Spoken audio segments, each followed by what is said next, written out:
How to assign a playlist with a clear digital device.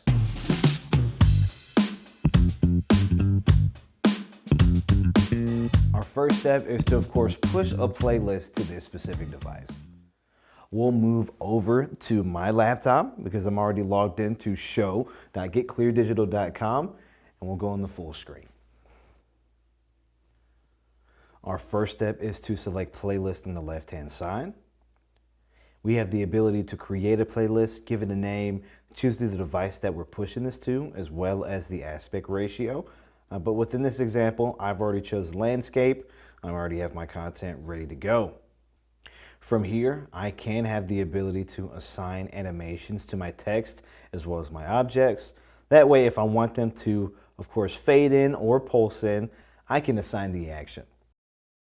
We can select preview to make sure that the content is to my liking, and then from there we can select publish. I can assign to a device or even a device group, but within this example we'll stick to a specific device. I actually named one earlier, so we'll go ahead and enter that in. As you can see, the status is inactive, so we can either click the name or select more and then properties. And then from here, my content is ready to go. I can have it play in perpetuity when selecting play now, or schedule it to either play at all day or multiple days with the calendar. I can, of course, have it stop at a certain time, as well as have that same content repeat maybe a few times a day, maybe multiple times a week, months, as well as years. And I can even choose where that content never ends. It ends on a specific date or after multiple occurrences. From here, we will select save, and this will give us the ability to push our content to our show device. If we go full screen here, you can see my content, of course, is being looked at every 20 seconds.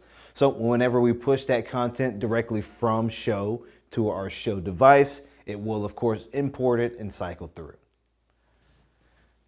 So we'll go ahead and select save. And now our playlist is now being sent to our device. And as we go here, we're counting down from 20, and in about 1 second, our content will, of course, be displayed behind me. For more tips and tricks, feel free to follow our YouTube channel.